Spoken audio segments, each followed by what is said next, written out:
Hello there and welcome back to the channel, or welcome if it's your first time here. I'm Rob with the Balkan School of Languages. We're a language school based in the French-speaking part of Switzerland. This channel is dedicated to helping you improve your English language skills. Today I've got another video for you on idioms. This is part 4 in the series. If you want to check out parts 1 to 3, there should be a link up here, or the other links will be down in the description below. So if you haven't seen the other videos, what's an idiom?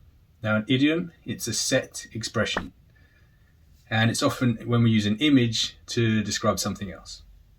So why use idioms?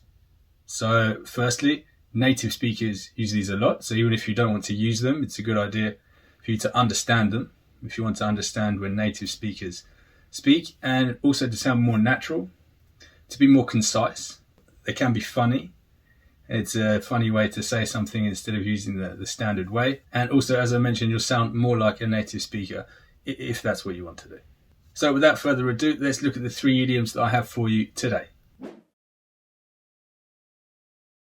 So the first one is to add a string to my bow. So a bow, you might not know what this is. It's a bit old-fashioned now. Not many people have bows these days.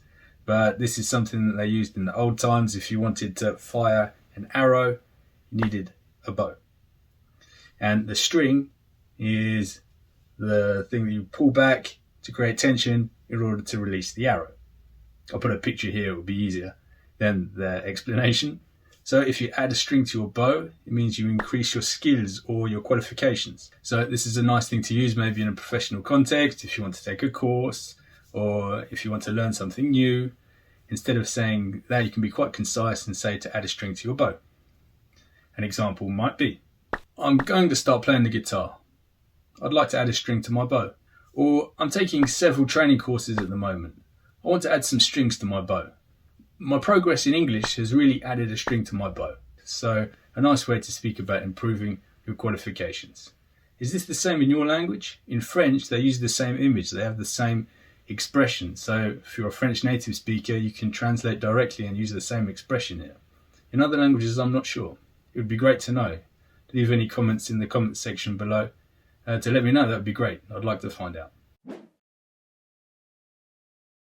Okay, number 2 for today is the calm before the storm. So it's very visual, you can imagine. Often when there's a big storm coming, maybe in the distance you can see it, it's very calm, there's not much wind, and then suddenly the storm arrives. So the definition is the quiet period before great activity. The storm represents the great significant activity. And some context examples might be, the audit starts next month. So right now it's the calm before the storm. Or I'm not very busy this morning, but it's just the calm before the storm. Or finally, I always take a break before my yearly performance review. I need a moment in the calm before the storm. And finally, number 3 for you today. This is my favourite of the 3 I'm giving you today. It's to put the cat among the pigeons. So I'm sure you know what a cat is. Pigeon, you probably know what that is too. There's an image here in case you're not sure. So again, very visual. You can imagine if there are pigeons. It's nice and calm. If you throw a cat in the middle of all these pigeons, then there'll be a lot of activity, a lot of panic. Panic essentially is what it means.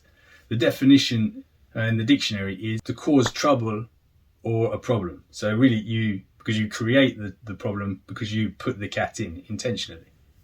But some examples of how you could use this in English would be, the news of the reorganization in our company has put the cat among the pigeons. Or the announcement that we won't receive a bonus this year has put the cat among the pigeons. You can imagine all the staff are acting like pigeons with this news. Panicked. The removal of the coffee machine has really put the cat among the pigeons in our department. As you can imagine, if you take coffee away from people in an office environment, you create panic. So this one is a kind of humorous one. It's a good one to use if you want to try and say something a little bit funny. You'll probably have a good reaction. There we are, 3 idioms for you. Don't forget to check out our other videos on idioms. We've also got Lots of videos on grammar and vocabulary. You can check out the playlists in the comment section below. If you found the video useful, please consider liking the video and subscribing to the channel. Share the videos with family and friends. Thanks for taking the time to watch the video, and until next time, take care. Goodbye.